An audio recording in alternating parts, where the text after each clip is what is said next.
That's a lovely liftoff. That's not bad at all. Everything's looking great. Sky's getting lighter. Okay. 30 seconds. Looks good. Roll, start, late. Move. 200 feet. The hell was that?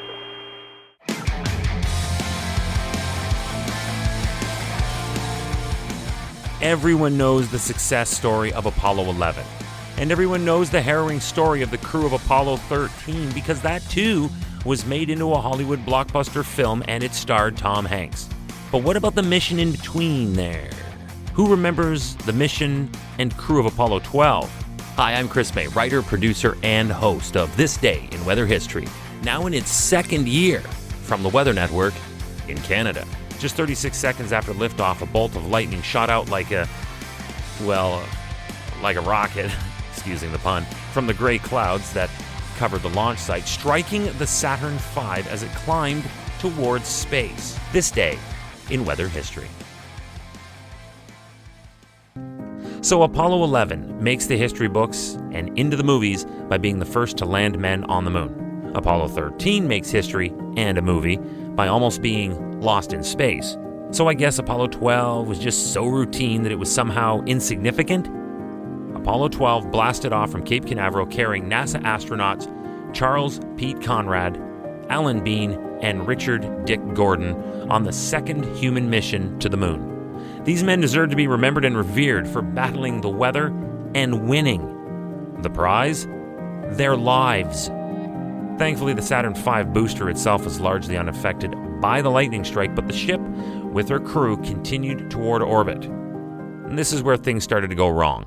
The intense discharge of electricity had a crippling impact on the electronics of the Apollo 12 spacecraft perched atop the rocket. This is the actual spaceship that makes the full round trip. They kind of need their electronics online at all times. That was simply just not the case here now. According to actual NASA historic files, the lightning bolt knocked out several systems on the Apollo 12 command module. Its fuel cells disconnected from the Saturn V's power, a number of external sensors were lost, and power failed to the system that interprets and reports the spacecraft's sensor data to the crew and mission control. Let me explain something. Without these systems, data from the spacecraft's sensors that had not been damaged were now not being properly relayed to mission control, and that in turn made it impossible for mission control to tell the crew, now currently flying in space, how to fix their issues. They were essentially flying blind. How did this happen? How in the world did a storm cloud jacked with that much energy get missed? And how is a spaceship bound for the moon allowed to take off in that kind of weather? Records show that the weather forecast for Cape Canaveral 8 hours out from launch showed no indication of storms or lightning in the vicinity, but it did show that a weather front had stalled out over the area. Now, we all know from watching the Weather Network that stalled fronts are like cars stuck in traffic and the car is still in drive. It has energy, torque, and building momentum. While this counterclockwise spinning vorticity spun in place, winds blowing onshore would now start to collide with it, resulting in convergence, and that will produce tall storm clouds because the warm, humid air from the Gulf was forced to rise. And that hot, moist air collides with the ceiling, where the atmosphere at the top of the cloud suddenly becomes a lot less dense and much colder. It billows and instability increases.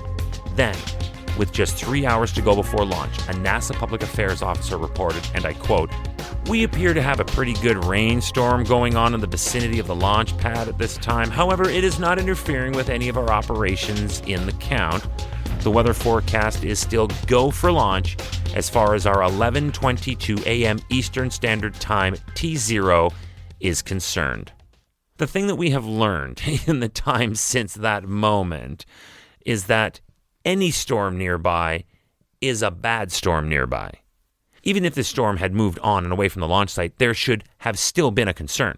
Rockets can generate a significant static charge as they fly through the air at their impossible speed. So even if the nearby low was not building to a point of thunder and lightning, the Saturn V on its own, with its intense exhaust plume, can still provide a cloud with a shortcut for any buildup charge to follow.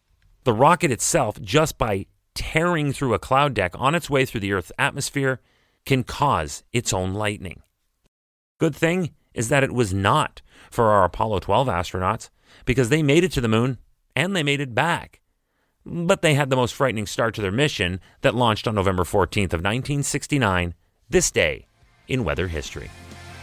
Tomorrow is November 15th, and we are looking at the story behind a tropical cyclone that resulted in one of the worst natural disasters in Bangladesh.